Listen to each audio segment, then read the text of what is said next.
Espacio promocional y publicitario. Está difícil el partido. Tranqui, pa, que lo ganamos. Esa alineación 4-4. 4-2 es la de siempre. ¡Epa! ¿Qué esperas? ¡Patea! ¡Está bien! ¡O pásala a otro! ¡Gol! ¡Gol! Lo bueno que nos enseñó papá se devuelve festejando junto a él. Y este Día del Padre, nosotros te damos el triple de millas por tus consumos. Además, difiere a 3 y 6 meses más 2 meses de gracia. Más información en www.pichincha.com. Aplican condiciones. Vívelo todo en familia y gana en Quicentro Shopping. Son $30,000 en efectivo con 3 ganadores de $10,000 cada uno. Solo registra tus facturas por cada $25 en quicentro.registragana.com. Promoción válida del 19 de abril al 20 de junio 2021. Con el auspicio de Banco del Pacífico y Pacificar. Aplican términos y condiciones.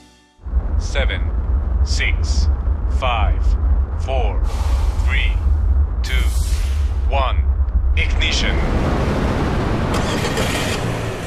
Enciende tu vida en el nuevo Nissan Versa. Sus asientos Zero Gravity inspirados en estudios de la NASA y su diseño aerodinámico te dan la sensación de manejar un auto de otro planeta. Cotízalo desde $19,990. Nissan Innovation that excites. El país necesita líderes innovadores que transformen sus modelos de negocios y generen desarrollo. Sé parte del MBA, Maestría en Administración de Empresas, Mención en Innovación de la UTPL y EDES Business School. Aprende junto a expertos con amplia experiencia de liderazgo empresarial en Ecuador y accede a nuestro ecosistema de innovación y emprendimiento local e internacional. Con el MBA modalidad a distancia, podrás formarte desde cualquier lugar del Ecuador. Postula hasta el 15 de junio. Más información en utpl.edu.es/maestrías. UTPL Maestrías. Bienvenido al nuevo tú. Cuando utilizas tus tarjetas Visa Banco Internacional para pagar en Tipti, recibes beneficios. Por compras superiores a $60, recibe $20 en tus siguientes 3 consumos. Tarjetas Visa Banco Internacional, tú eres más. Celebra a papá con los mejores beneficios en Family Season. Aprovecha los beneficios de tus tarjetas Diners Club Titanium y Discover y participe en el sorteo de 1,000,000 de millas o $2,000 de cashback. Conoce más en beneficiosdelclub.com.es y festejemos en familia. Tarjetas Diners Club. Unión sin límites. Aplican condiciones. Ahora que trabajamos desde casa, también soy maestra y campeona de carritos de carreras. Y yo cocinero a medio tiempo y experto en manualidades. Mamá y papá son nuestros superhéroes. Por eso Mole el Jardín nos premia con $10,000. Acumula $50 en facturas y regístralas en www.misfacturas.moleeljardin.com.es. Promoción válida del 21 de abril al 20 de junio de 2021. Sorteo 22 de junio. Tus consumos con Diners reciben triple cupón. Aplica condiciones. Mole el Jardín. Fin de espacio promocional y publicitario.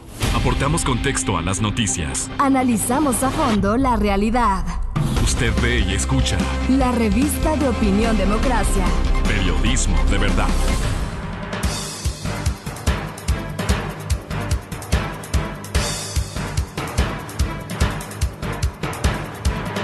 Estamos de regreso ya y queremos saludar al doctor Hugo Yepes. Bienvenido, Hugo, buenos días. Se habla de este enjambre de movimientos en el Pacífico frente a la...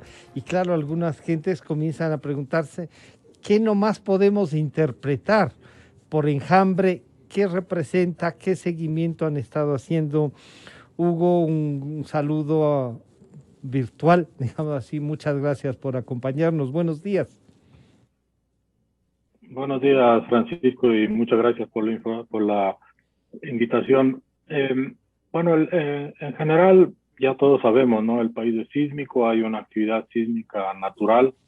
No me gusta usar el término normal porque un sismo no es normal para la inmensa mayoría de la gente, pero fundamentalmente lo que se tiene es que en ciertos sitios o en diferentes sitios hay diferentes comportamientos de lo que se llama la geodinámica, es decir, la forma como interaccionan y cómo se mueven las placas tectónicas. Y en sitios específicos como en la zona frente al suroccidente de Manta del Cabo San Lorenzo, en la isla de La Plata, hay una permanente actividad sísmica que se conoce como un enjambre, por un lado, sísmico, y por otro lado un deslizamiento asísmico. Ya lo vamos a comentar, pero un enjambre es La palabra viene de las abejas, ¿no? Un enjambre de abejas es de un montón de abejas, todas revoloteando por ahí mismo, con tamaños iguales, no se les puede distinguir mucho de una de la otra, no está la reina. Y en este caso también el enjambre sísmico es lo mismo, ¿no? Es una serie de eventos sísmicos que no son muy diferentes unos de otros, que tienen una magnitud más o menos similar y que están ubicadas tanto en el tiempo como en el espacio en una zona específica y que fundamentalmente se diferencian de los otros eventos mayores que son un sismo principal, a veces algún premonitor, pero un gran sismo o un sismo importante, y luego una serie de réplicas que a veces pueden ser varios miles, ¿no? Como fue en el 2016. Entonces, esto es un enjambre y lo que se tiene en la zona, como digo, de la general de la isla de La Plata, la de Manta, se tiene un enjambre relacionado a este deslizamiento que hay de la placa de Nazca, así en este sentido, bajando por debajo del continente, y que a veces resbala nada más, y a veces se traba y se suelta con enjambres, se vuelve a trabar, resbala por otro lado, y cuando resbala por otro lado, se acumula esfuerzo donde hay estos enjambres y se mueve. Y es un movimiento característico de esta zona, ¿no? Si es que entendemos de alguna manera la historia sísmica de esta zona, de nuevo, y para ponernos en contexto, ¿no? Estamos hablando de la parte central de Manabí. El cabo pasado es esta salida mayor que tiene el país, que ahí se lo vemos justamente en pantalla, ¿no? Y hasta un poquito más al norte se tuvo la ruptura del terremoto del 2016, luego viene la zona de Bahía de Caracas, que tiene también sismos grandes, como el del 1998, pero más al sur del Cabo Pasado, más bien, siempre se ha caracterizado, desde que pusimos instrumentos en la zona con el Instituto Geofísico, siempre se ha caracterizado en tener sismos mayores, sismos medianos, con mucha sismicidad alrededor, siendo tal vez el más notable, tal vez algunos lo recuerden, un enjambre que se dio cerca de Carnaval del año 2005, si mal no recuerdo, en donde, o 2006, perdón, en donde lo que se tenía era magnitud de 6, 2 o 3 veces, pero la gente estuvo muy asustada, el carnaval se dañó, pero no pasó más allá de tener estos 2 o 3 sismos de magnitud 6 y una serie de sismos chiquitos sentidos, pero no grandes como los del norte de Bahía y sobre todo lo de la zona de Jama Pedernales más al norte. Que ya llegamos. Eso es lo que la información, digamos, trajo consigo. Esto de tratar un enjambre, y claro, la descripción propia de un enjambre es... ¿Puede esto anunciar algo mayor, Hugo? Normalmente, diríamos, estos enjambres que se producen, y si bien el ingeniero Yepes siempre dice, no es normal, siempre es por una dificultad, siempre... Pero claro, la constante nos lleva un poco a estar pendientes. Pero ¿trae esto una consecuencia de que en un momento dado salga más energía y se produzca, Dios no quiera, lo que nos pasó en el 2016?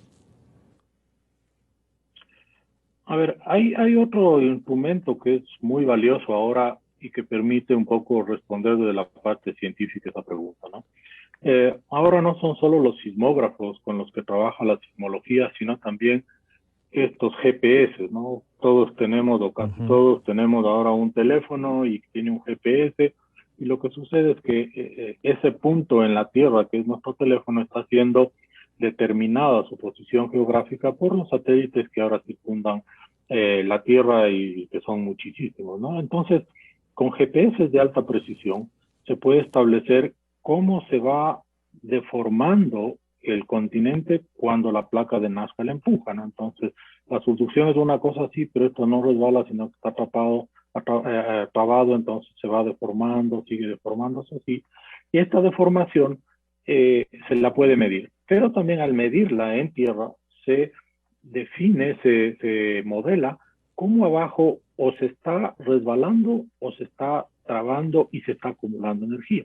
Entonces, antes del terremoto del 2016 ya se tenía muy claro que a raíz del terremoto gemelo del 2016, que fue en 1942, este segmento entre Muisne, más o menos, y Jama, se había roto y se había ido acumulando y estaba ya maduro un terremoto de magnitud más que 7.5.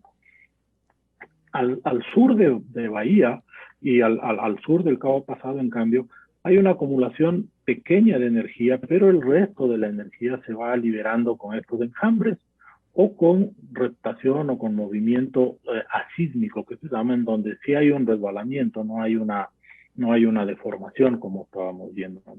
Entonces, esto lo que sí dice es que esta, en primer lugar, no es una zona de gran acumulación de energía sísmica, y que la energía sísmica se ha ido liberando con reptación, con movimiento, con resbalamiento asísmico de la placa y con sismos tipo enjambre, sismos pequeños a medianos, que ventajosamente, diría yo, no configuran un segmento en donde se pueda producir grandes terremotos, ¿no? Los grandes terremotos históricamente están básicamente a partir de la zona de Bahía de Caracas hacia el norte, y en donde la historia también nos muestra que el terremoto del 2016 tuvo un antecedente en la misma zona, y había un terremoto en el año 1942, pero antes, en el año 58, hubo el sismo del terremoto Esmeraldas, más al norte en 1979, uno que fue de Tumaco hasta el sur de Buenaventura, y el gran terremoto del 1906, que fue magnitud 8.8, que también liberó la energía desde aparentemente Bahía hacia arriba, no hacia abajo. Los daños producidos en Manta, Puerto Viejo, toda la zona al sur del epicentro, no estaban relacionados, que ahí fue el epicentro del 2016, no estuvo relacionado con que ahí fue la liberación de energía, sino que hubo un enfoque de la energía viajando muy eficientemente hacia el sur, y fueron las ondas sísmicas, ¿no? La ruptura de la zona de interplaca la que generó los daños. Entonces, en definitiva, es parte de la actividad natural de la zona, en donde ni la historia ni el acoplamiento entre las placas nos lleva a pensar en posibilidades de grandes terremotos. Entonces, esto que nos anunciaban, incluso medios internacionales, se está produciendo unos enjambres frente a las costas de Ecuador, y claro, ubicada la zona, y ahí en Democracia TV nos está ayudando a ubicar en el mapa. Claro, Hugo, si bien esto no tiene históricamente como consecuencia un terremoto, lo que sí nos invita, y ustedes han reflexionado así, es a estar siempre pendientes y preparados. Y preparados significa también tener unas directrices de construcción, unas directrices de actividad ciudadana. Eso como que entonces debe formar parte de nuestra, valga la redundancia, formación diaria, Hugo. Sí, ¿no? Y política, además, ¿no? De una nación política. ¿En qué sentido, no? En primer lugar, lo que estamos viendo ahí en la pantalla es otro enjambre frente a Esmeralda, ¿no? Que también tiene una característica de enjambre, pero que así funciona, como digo, en diferentes sitios de manera diferente, ¿no? A ver, ¿qué sucede, no? Ya sabemos, por experiencia ya directa, la capacidad sísmica que tiene el país. Y no solo esa capacidad sísmica demostrada por el terremoto del 2016, sino que la historia nos debe también recordar permanentemente, y en eso desde la educación formal, que la historia del país tiene una serie de grandes terremotos con tragedias inmensas, en donde terremotos como el de Riobamba de 1797 eventualmente borró del mapa muchas ciudades, pero también produjo la muerte de alrededor del 10% de la población de la época, ¿no? Y ciudades como la propia Latacunga en 1757, Ambato varias veces, Ibarra ya lo sabemos, etcétera, etcétera. Entonces, hay una realidad que tenemos que aceptar, que nosotros vivimos en un país sísmico, en un país donde hay muchos volcanes, donde hay muchas lluvias, mucha topografía, mucha geografía, el fenómeno del Niño, etcétera. Entonces, no es un buen negocio el ignorarlo, sino que debemos prepararnos permanentemente. ¿Y qué significa prepararnos? Significa pensar hacia atrás para entender la potencialidad, ver qué significa para nuestra vida diaria el riesgo, es decir, si es que viene un terremoto, dónde estoy, qué tan expuesto estoy, mi ciudad, mi infraestructura, mi negocio, y hacia el futuro, ¿qué hago para disminuir ese riesgo que necesariamente tengo que calcularlo, que tengo que entenderlo, ¿cierto? Y entonces eso implica no solo que como individuos y como sociedad estemos listos, sino que la parte política también, ¿no? ¿Y por qué lo he mencionado? ¿No? Porque hay un esfuerzo muy importante de un colectivo que se llama el Colectivo de Ecuador con Gestión de Riesgos, que impulsa un poco más de racionalidad en la gestión del Estado, en esto que tiene que asumirlo e incluirlo dentro de su visión, de su planificación y de su quehacer. La realidad de no tener, por ejemplo, una ley de gestión de riesgo que haga que parches, como por ejemplo esto de poner una ley para poder circunvalar la imposibilidad de generaciones de estados de excepción, como ya lo hemos visto en esta última pandemia, que parte de la gestión del riesgo no solo es de la naturaleza, sino del humano también en este caso, el no tener entonces un marco normativo que permita tener una claridad, una racionalidad, una manera de seguir lo que dice la técnica y sobre todo de poder también pedir y rendir cuentas respecto a este marco normativo, es fundamental para que podamos entonces también dentro de eso enmarcar el Código Ecuatoriano de la Construcción en su parte sismo resistente, que está este rato revisándose recién después de casi 6 años o ya más de 5 años. Está revisándose en la asamblea,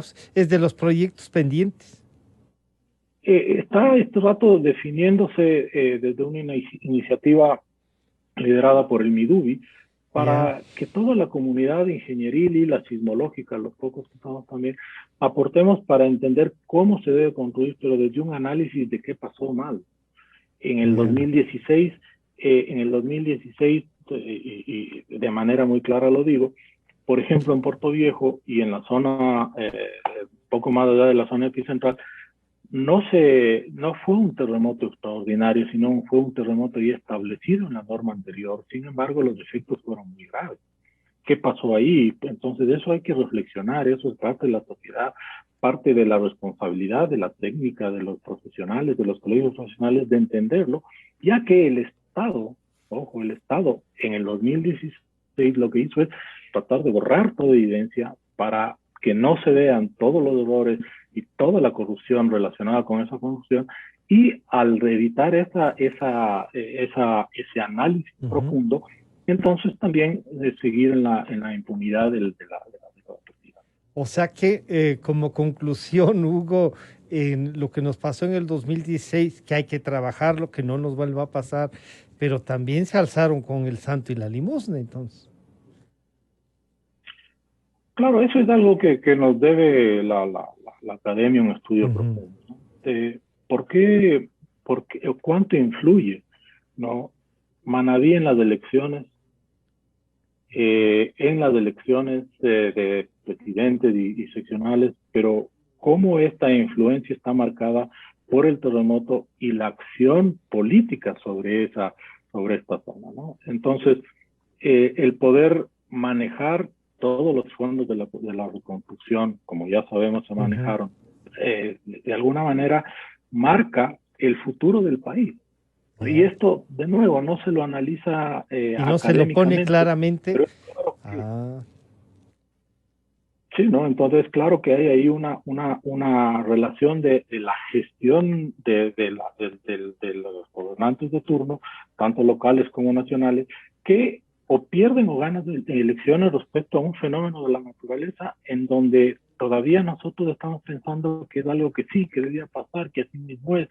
Todavía hay esta fatalidad casi religiosa de que así mismo son las cosas, pero si vemos el efecto de la acción pública en el tema de la ayuda, de la emergencia, pero luego de la reconstrucción, podemos ver y podemos estudiar y debemos estudiarlo de manera académica, cómo la acción política queda marcada y define entonces después la posibilidad, ¿no?, de manejar una comunidad. Esta es una, en el país en el que estamos, esta debería ser una ley primordial, ¿no? Esta debería ser, y el aporte de la academia es indispensable.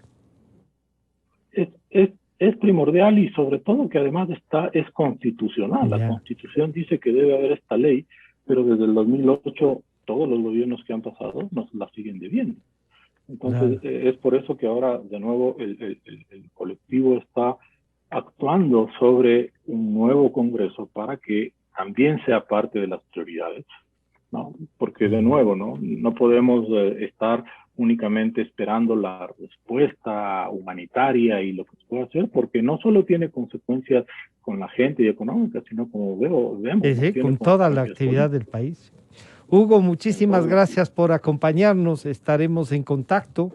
Saludos a Verónica. Un buen día. Muchas gracias. Gracias. Muchas gracias. Saludos. Un gusto. Gracias. Ha estado con nosotros el doctor Hugo Yepes y tratando un tema, ¿no? Y lo que él acaba de decirnos debe ponernos a reflexionar.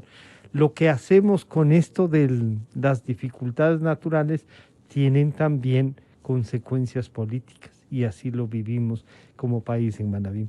Estamos terminando por ahora, nos encontramos el día de mañana y, como nos dice Gonzalo Rosero siempre, buscando la verdad.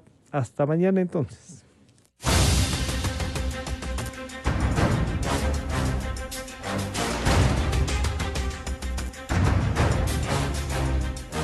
La revista de Opinión Democracia agradece a las siguientes marcas. Inicio de espacio promocional y publicitario. Porque un día no es suficiente para